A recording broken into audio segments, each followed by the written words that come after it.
Buongiorno a tutti, bentornati a Liberamente, variazioni e scorribande qui su Radio Libertà. Allora stamattina ci sentiamo davvero di dire non moriremo sudditi di Macron, non moriremo macroniani. Questa deve essere, come dire, una certezza a monte del dibattito e di questi giorni di impazzimento geopolitico.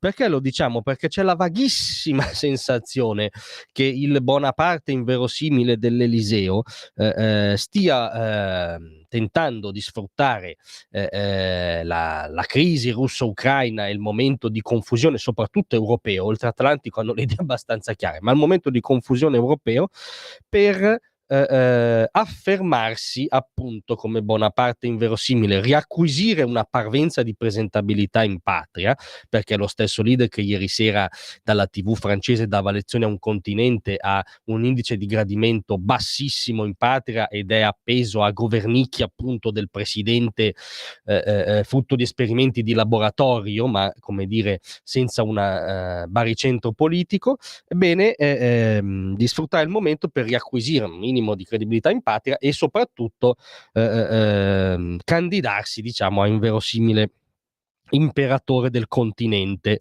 Alcuni virgolettati chiave di Monsieur Macron.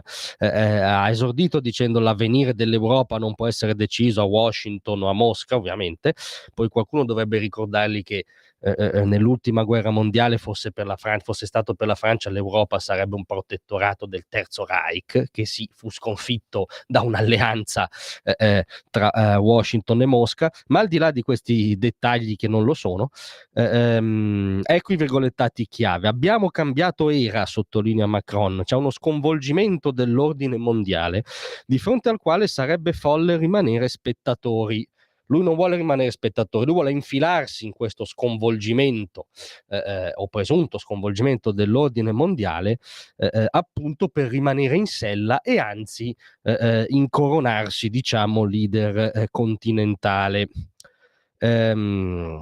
Lancia un appello alla mobilitazione e poi dice: speriamo che gli USA restino dalla nostra parte, ma dobbiamo essere pronti se non lo faranno.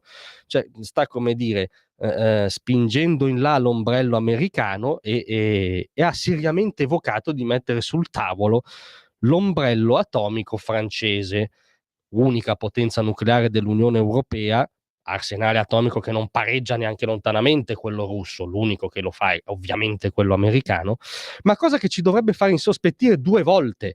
Cioè Macron ci sta dicendo in modo chiaro quello che diciamo Ursula von der Leyen evoca ipocritamente quando parla di difesa comune europea. Difesa comune europea, poi trattandosi di difesa militare, si pone una banalissima domanda, cioè chi comanda? Ebbene, il caso comanderebbe l'unica potenza nucleare continentale, cioè la Francia, e Macron ce lo sta dicendo: no, non preoccupatevi dell'ombrello americano, ci metto il mio.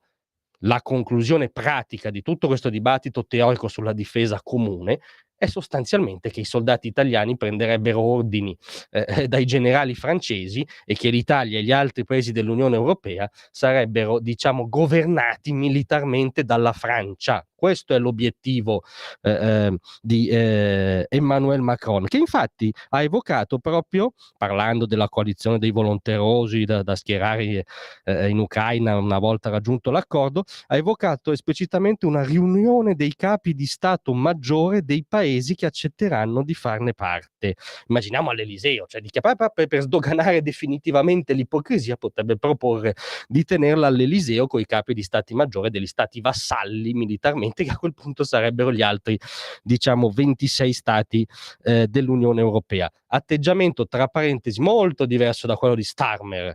I due leader sono accomunati nella pubblicistica, ma Starmer, che è un grigio laburista, quindi figuratevi l'entusiasmo di chi vi parla per Starmer è sotto zero, ma sta tenendo un altro approccio, sta tentando di tenere vivo il legame transatlantico, che è quello che ha garantito 80 anni di pace in Europa. Non è stata, come dire, la costruzione dell'Unione Europea a garantire decenni di pace in Europa, è stata l'esposizione militare americana, il famoso ombrello. Starmer sta tentando di tenere aperto quell'ombrello, l'unico che ci garantisce veramente. Mentre Macron si candida a sostituirlo quell'ombrello. È diciamo una differenza radicale.